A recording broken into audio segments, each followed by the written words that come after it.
हमें broker associations के legal notice आते थे, कोर्ट की धमकी आती थी। फिर एक दिन उसका और थर्ड लेवल उसका ये हो गया कि हम लोग ऑफिस के बाहर हमने देखा कि अचानक की भीड़ इकट्ठी हो गई है, पीटने आए हमको। अब हम कभी कभी सोचा भी नहीं कैसा हो सकता है। तो फिर हमने अपना एड्रेस, एक फेक एड्रेस डाल दिया गूगल पे हाँ। कि भाई को आराम से पहुंच ना पाए। आज तक वो फेक एड्रेस ही चल रहा है इतने लोग होने के बाद भी।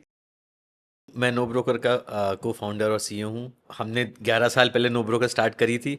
तब कुछ पता नहीं था कि नो ब्रोकर कंपनी कितनी बड़ी होगी। लोगों के बहुत सारे क्वेश्चंस थे कि नॉन ब्रोकरेज चल भी सकता है कि नहीं चल सकता है। अब 11 साल के बाद हम लोग इंडिया की नंबर 1 प्रॉपटेक कंपनी है। हमारा करीब 1000 करोड़ का साल का रेवेन्यू है। हमारे करीब 3.5 करोड़ क्यूमुलेटिव कस्टमर्स हैं। हम 0.5 करोड़ न्यू कस्टमर ऐड करते हैं हर साल। करीब 6000 हमारे एम्प्लॉयज़ हैं। तब नो ब्रोकर एक डिसेंट साइज कंपनी बन गई है। डिसेंट साइज, आप तो पहले प्रॉपटेक कंपनी हो जो यूनिकॉर्न वैल्यूएशन पे गए, तो it's not even decent size, it's very good जो आपने क्रिएट किया है। तो मैं थोड़ा जानना चाहूँगा ये जर्नी कैसी रही, आपके पास ख्याल कैसे आया, थोड़ा अपने बारे में भी बताइए कि आपने स्टार्ट कैसे किया, क्योंकि आपका पेडिग्री भी अगर मैं देखूँ तो बहुत हाई है। तो मैं आईआईटी कानपुर और आईआईएम अहमदाबाद से पढ़ा हुआ हूँ और फिर मैंने कंसल्टिंग जॉब करी, कॉर्पोरेट जॉब करी बहुत साल। उसके बाद मैं, अखिल और सौरभ, हम 3 दोस्त हैं। हम तीनों को लगा कि हम तीनों की लाइफ में ये प्रॉब्लम आती थी ब्रोकरेज वाली। ब्रोकरेज देना हम में से किसी को भी पसंद नहीं था और हम सोचते थे बहुत बार कि आज के इंटरनेट के वर्ल्ड में क्यों दे रहे हैं ब्रोकरेज, और इतना हाई ब्रोकरेज। अगर ऐसा हो कि आपको 1000-2000 रुपए देना समझ में आता है, पर अगर 25,000 का घर है और आप 25,000 रुपये ब्रोकरेज दे रहे हो तो बड़ा महंगा है। बड़ा महंगा है। तो हमारा क्वेश्चन बस ये था कि बिना ब्रोकरेज क्यों नहीं कर सकते। जैसे बोलते हैं बहुत बार कि जो बिजनेस आइडिया है वो आपकी खुद की परेशानी से आता है। तो हम लोग खुद बहुत परेशान हुए बहुत शहरों में ब्रोकरेज देकर और ब्रोकर से डील करके। तो आई थिंक आइडिया बेसिकली उन्हीं एक्सपीरियंसेस से आया। सो आप तब कहाँ बैंगलोर में ही जॉब करते थे या? मैंने बॉम्बे में जॉब करी, बेंगलोर में जॉब करी, कलकत्ता के अंदर भी मैंने काम किया। और कई बार जिन भी ब्रोकर से डील किया, फॉर एग्जांपल कलकत्ता में जो एक ब्रोकर था उसने पैसे ले लिए मुझसे, घर दिला दिया। अब मैंने उसको फर्नीचर के थोड़े एडवांस पैसे दिए, रेंटल फर्नीचर के, वो ले गायब हो गया। अब पहले वो मुझे फोन करता था, अब मैं उसे फोन कर रहा हूँ और वो उठा ही नहीं रहा फोन। तो मुझे लगा यार ये तो बड़ा गड़बड़ है, एक बार काम हो गया उसका तो फिर तो गायब हो गया वो। उसी तरह बेंगलोर के अंदर जब मैं आया तो मैंने देखा कि जो ब्रोकर है वो बहुत ही, वो तुरंत बातों ही बातों में उसने पहचान लिया कि ये तो नया है इस शहर के लिए। फिर उसने मुझे सबसे घटिया फ्लैट दिखाए जो बिल्कुल मूव ही नहीं हो रहे थे, कोई ले ही नहीं रहा था उनको। और उसने कहा भाई साहब यही है, आपको लेना है तो लीजिए, यही है बेंगलोर के अंदर। बॉम्बे के अंदर ये बड़ा कॉमन है कि आप एक बार ब्रोकरेज दे दीजिए, वो घर से फिर आप में शिफ्ट हो गए, 1 साल बाद ब्रोकर फिर से आ जाता है, जबकि आप कंटिन्यू कर रहे हैं अपने ओनर के साथ ही।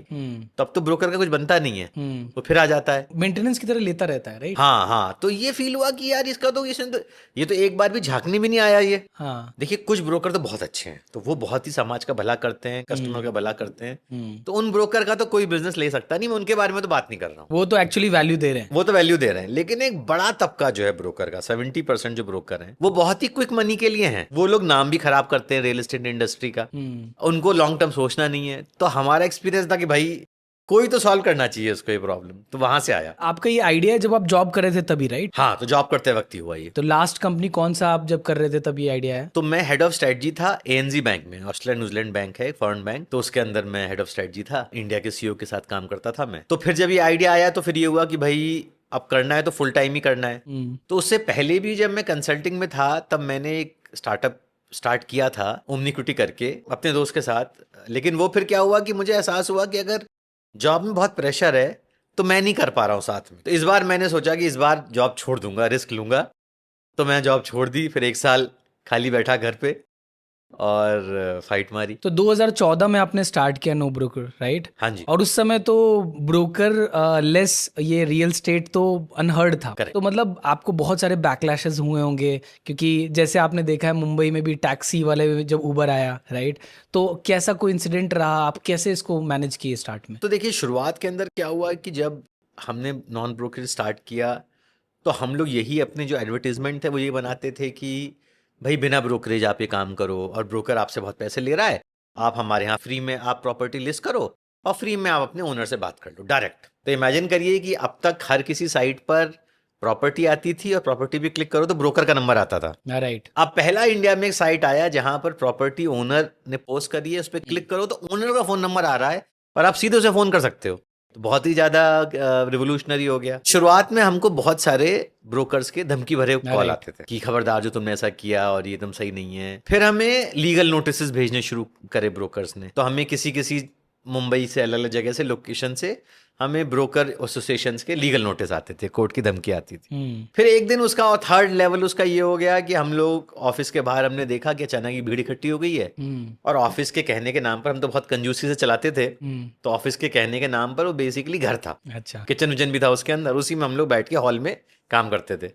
तो देखा कि 60-70 लोग इकट्ठे हो गए बाहर और वो एकदम तैयार हैं बेसिकली क्या कहते हैं झगड़ा करने के लिए। फिर जैसे हमें एहसास हुआ कुछ देर के अंदर ही कि वो पीटने आए हमको। अब हम कभी सोचा भी नहीं कैसा हो सकता है और हम लोग मतलब बस मग्गू लोग कि अपना एग्जाम लिखा है, पढ़ाई करी है, हमें कुछ पता नहीं है। ना हमारे पास किसी आईएएस का फोन नंबर सेव था, ना किसी पुलिस वाले का, ना किसी कमिश्नर का, कुछ नहीं, ना लॉयर का, हम जानते ही नहीं किसी को। तो फिर उन ब्रोकर्स ने बेसिकली बहुत शोर मचाया, हमारे एम्प्लॉयज को पीटा जो बाहर थे। फिर हम लोग भाग के अंदर आ गए। तो वो लोग कंप्यूटर वगैरह तोड़ना चाहते थे। थैंकफुली एक आयरन ग्रिल डोर था, तो उस ग्रिल डोर से वो अंदर नहीं आ पाए। लेकिन बहुत ज्यादा पैनिक हो गया, बहुत घबराहट हो गई। पुलिस को बुलाया हमने, पर पुलिस से कुछ खास मदद मिली नहीं। ये बैंगलोर में हुआ ना? बैंगलोर में हुआ, और 2014 के टाइम पे। हाँ, तो ये काफी सरप्राइजिंग था क्योंकि बैंगलोर बहुत ही स्टार्टअप फ्रेंडली सिटी है। राइट। लेकिन आई थिंक जो ब्रोकर्स थे या उनके दोस्त जो लोग थे, उनके बहुत अच्छे कॉन्टैक्ट थे। तो उन्होंने क्या किया कि म्यूनसिपैलिटी को फोन कर दिया और म्यूनसिपैलिटी का एक आदमी आया।